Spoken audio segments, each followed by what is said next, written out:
Ada Twist Scientist by Andrea Beaty, illustrated by David Roberts.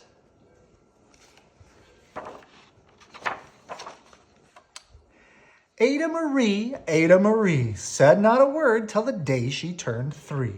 She bounced in her crib and looked all around, observing the world but not making a sound.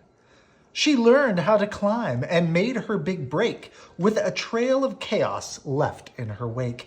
She ran through the day chasing each sound and sight and didn't slow down till she conked out at night. Her parents were frazzled but tried not to freak as Ada grew bigger and still did not speak. Clearly young Ada, with lots in her head, would have something to say when it ought to be said. That's just what happened when Ada turned 3. She tore through the house on a fact-finding spree and climbed up the clock just as high as she could. Her parents yelled, "Stop!" as all good parents would. Ada's chin quivered, but she did not cry. She took a deep breath and she simply asked, "Why?"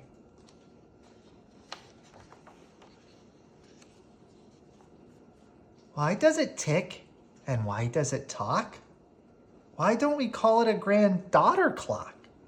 Why are there pointy things stuck to a rose? Why are there hairs up inside of your nose? She started with why and then what, how, and when. By bedtime, she came back to why once again. She drifted to sleep as her dazed parents smiled at the curious thoughts of their curious child, who wanted to know what the world was about. They kissed her and whispered, "You'll figure it out."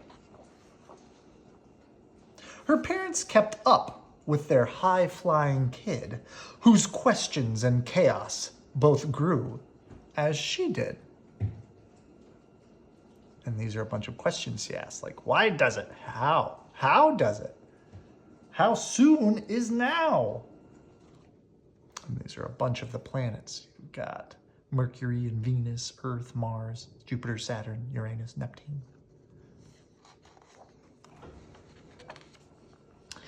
Even Miss Greer found her hands were quite full when young Ada's chaos wreaked havoc at school. But this much was clear about Miss Ada Twist. She had all the traits of a great scientist.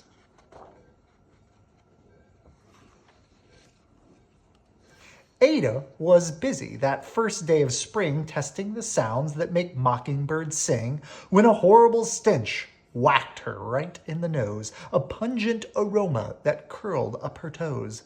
"Zowie!" said Ada, which got her to thinking. What is the source of that terrible stinking? How does a nose know there's something to smell? And does it still stink if there's no nose to tell?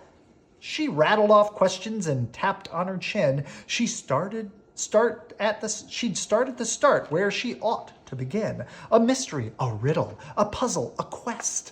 This was the moment that Ada loved best. Ada did research to learn all she could of smelling and smells, both the stinky and good. One hypothesis Ada thought could be true. The terrible stink came from Dad's cabbage stew. She tested and tested, but soon Ada knew it was time to come up with hypothesis 2. Then zowie, the stink struck again, just like that. Hypothesis 2, it's caused by the cat. The cat couldn't make such a stink on its own. It needed perfume and some fancy cologne, so young Ada tested. The test was a flop. She started again, but her parents yelled, "Stop! You can't put a cat in a washing machine. That's bad." Ada Marie, to the thinking chair now. By the time we count 3. "Enough," said her mother. "That's it," said her dad. Her parents were frustrated, frazzled, and mad. "Why?" Ada questioned. Her mother said no. What? Ada queried. Her father said, "Go. You've ruined your supper. You've made the cat stink. Enough with your questions. Now sit there and think." She looked at her parents. Her heart turned to goo. Poor Ada Twist didn't know what to do. She sat alone by herself in the hall, and Ada once more could say nothing at all. And so Ada sat, and she sat, and she sat, and she thought about science and Stu and the cat, and how her experiments made such a big mess. Does it have to be so? Is that part of success? Are messes a problem? And while she was thinking, what was the source of that terrible stinking?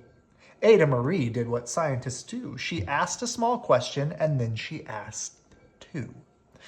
And each of those led her to 3 questions more. And some of those questions resulted in 4. As Ada got thinking, she really dug in. She scribbled her questions and tapped on her chin. She started at why, and then what, how, and when. At the end of the hall, she reached why once again. Her parents calmed down, and they came back to talk. They looked at the hallway, and they just had to gawk. No patch of bare paint could be seen on the wall. The thinking chair now was the great thinking hall. They watched their young daughter and sighed as they did. What would they do with this curious kid who wanted to know what the world was about? And they smiled and whispered, "We'll figure it out." And that's what they did, because that's what you do when your kid has a passion and heart that is true. They remade their world. Now they're all in the act of helping young Ada sort fiction from fact. She asks lots of questions. How could she resist? It's all in the heart of a young scientist. Oh, and as for the smell, what can Ada Twist do but learn all she can with her friends in grade 2? Will they discover the stink that curls toes? Well, that is the question that someday, who knows?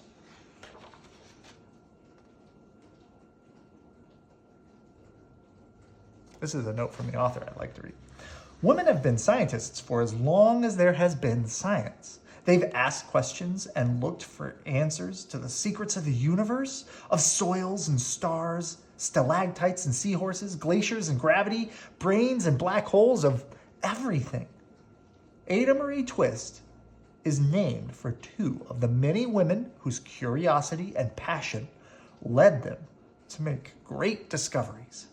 Miss Marie Curie discovered the elements polonium and radium, and her work led to the invention of X-rays.